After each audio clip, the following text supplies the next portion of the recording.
saya Nur Izzati binti Muhammad Rofai. Saya dari kelas BA16. Dalam video ini saya akan menceritakan tentang dua tugasan individu saya yang bertajuk riba dan juga riba dalam Al-Quran dan strategi menghadapinya. Dalam video ini saya cuma menceritakan isi-isi pentingnya sahaja. Contohnya jenis riba, kesan riba, punca riba, cara menangani riba dan sebagainya. So, jom kita mula.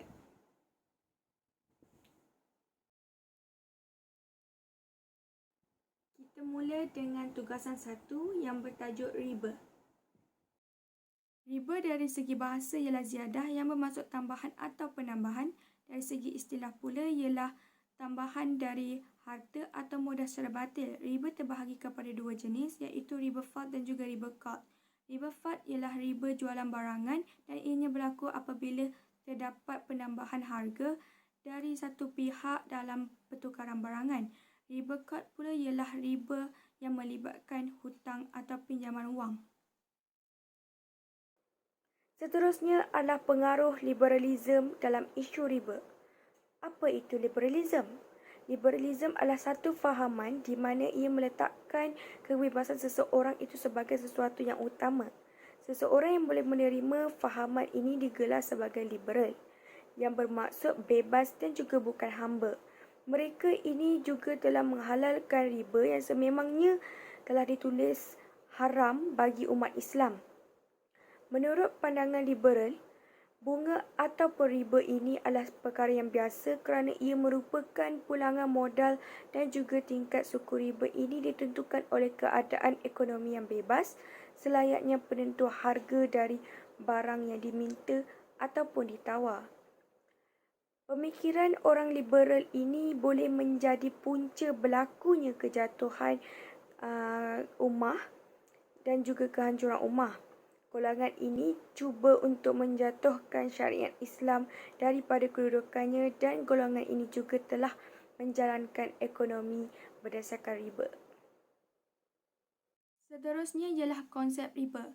Konsep riba telah terkenal sekian lama dan ianya telah banyak berlaku perkembangan. Namun begitu, riba tidak hanya digunakan pakai untuk agama Islam tapi ia juga digunakan pakai untuk agama-agama lain seperti agama Yahudi, Kristian, Buddha, Romawi dan juga Yunani. Konsep riba untuk golongan Yahudi dari segi istilah ialah naskah yang bermaksud sesuatu yang dilarang ataupun hina.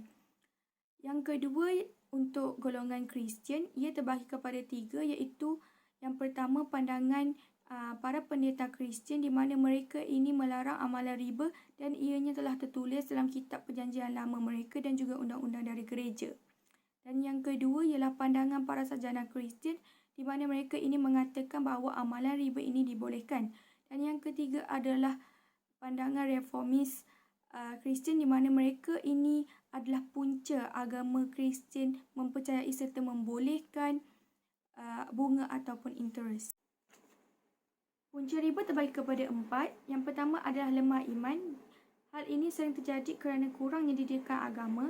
Yang kedua ialah krisis ekonomi di mana mereka percaya bahawa riba ini dapat memulihkan ekonomi. Dan yang ketiga ialah sistem ekonomi dunia di mana sistem ekonomi dunia zaman kini kebanyakannya dikuasai oleh orang bukan Islam. Dan yang keempat ialah sifat manusia di mana mereka ini tamak dan inginkan sesuatu yang mewah sehingga mereka mengamalkan riba. Kesan riba terbahagi kepada 3. Yang pertama ialah individu di mana ianya boleh merosakkan serta menjejas iman dan akhlak seseorang itu. Dan ia menyebabkan seseorang itu berasa sombong, bongkak dan tidak mempunyai rasa belas kasihan terhadap orang lain. Kesan riba kepada masyarakat pula boleh menyebabkan seseorang itu hilang rasa hormat dan tolong-menolong sesama masyarakat. Dan kesan riba kepada negara, ia boleh menyebabkan kemerosotan ekonomi negara. Seterusnya ialah pandangan tokoh-tokoh agama dunia. Menurut Imam Ibn Kathir, beliau mengatakan bahawa Allah Subhanahu Wa Taala memerintah umatnya supaya mempunyai rasa takut kepadanya dan Allah juga melarang orang-orang ini untuk melakukan perkara yang boleh mengundang kemurkaannya serta membuat mereka jauh darinya. Jelaslah bahawa Pengharaman riba ini telah berlaku sejak zaman kenabian lagi. Seterusnya, menurut Abdullah Yusuf Ali, beliau berkata seharusnya larangan terhadap riba ini merangkumi pelbagai jenis bentuk pengambilan yang dilakukan dengan secara berlebihan. Sejarah perkembangan riba telah berlaku sejak 2500 sebelum Masihi di Yunani kuno dan juga Romawi kuno. Setelah itu ia telah berkembang di Mesopotamia, iaitu wilayah Iraq yang sekarang, pada tahun 2000 sebelum Masihi. Seterusnya ia berkembang di tanah Arab sebelum Nabi Muhammad SAW menjadi Rasul. Riba juga telah dipraktik dalam transaksi ekonomi oleh masyarakat Arab sebelum kedatangan Islam. Riba pada masa itu diamalkan ialah riba penambahan dalam bentuk wang disebabkan oleh penangguhan bayaran. Cabaran menghadapi riba dalam kehidupan moden zaman kini ialah kebanyakan golongan muda ini meragukan pengharaman riba. Hal ini kerana mereka terlalu mengikut kehendak mereka, iaitu menginginkan sesuatu yang mewah. Seterusnya, cabaran terbesar ialah bagaimana seseorang itu mencapai kejayaan dan dalam masa yang sama mereka perlu berwaspada dan mengelakkan diri dari terjerumus dengan amalan riba ini. Tugasan kedua pula ialah ulasan artikel yang bertajuk Riba dalam Al-Quran dan Strategi Menghadapinya yang ditulis oleh Ahmad Naufal. Beliau merupakan seorang pensyarah di Institut Bisnes Muhammadiyah Bagasi di Indonesia. Beliau merupakan anak kelahiran Indonesia. Sebelum ini beliau melanjutkan pelajaran dalam sarjana muda di Universiti Ahmad Dahlan Yogyakarta dan juga ijazah sarjana dan Doktor Falsafah PhD di Universiti Ibnu Khaldun di Bogor. Seterusnya ialah ringkasan artikel. Dalam artikel ini ia banyak menceritakan tentang pengharaman riba dan juga ayat-ayat mengenai riba dalam Al-Quran. Seterusnya, artikel ini juga membincangkan tentang jenis-jenis riba. Amalan riba yang sistematik telah menyebabkan pemisah kepada sektor-sektor kewangan dari sektor yang sebenar. Hal ini sehingga menimbulkan atau mengakibatkan kemerosotan ekonomi yang berpanjangan. Cara untuk menangani riba ini adalah dengan bersedekah dan juga zakat. Isu dalam artikel. Ayat-ayat mengenai riba dalam Al-Quran mempunyai masa dan tempat penurunannya yang berbeza-beza. Tahap pertama, riba pertama kali diturunkan dalam Al-Quran pada zaman Mekah dalam surah Ar-Rum ayat 39. Tahap kedua ialah ayat riba diturunkan di Madinah, iaitu surah An-Nisa ayat 160 hingga 161. Tahap ketiga ialah pelarangan amalan riba disebutkan dengan jelas dalam surah Ali Imran ayat 130. Tahap keempat pula ialah surah Al-Baqarah ayat 278 hingga 279 diturunkan pada tahun ke-9 Hijrah.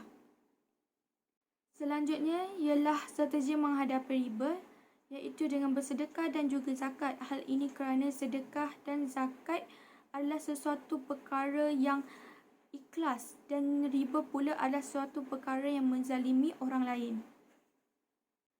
Impak kepada pengkaji. Ia dapat menambah ilmu pengetahuan dan juga memahami tentang riba dengan lebih mendalam. Seterusnya, ia juga membuat pengkaji itu memahami bahawa pinjaman dengan riba tidak akan meningkatkan pertumbuhan ekonomi secara menyeluruh dan juga adil. Ia juga memberi kesedaran tentang keburukan-keburukan riba. Seterusnya, maklumat baharu yang diperolehi oleh pengkaji ialah jenis-jenis riba dan juga tahap penurunan ayat mengenai riba yang berbeza-beza. Akhir sekali ialah kesimpulan. Di sini jelaslah bahawa amalan riba ini tidak hanya dilarang dalam agama Islam, tetapi ia juga dilarang dalam agama-agama lain.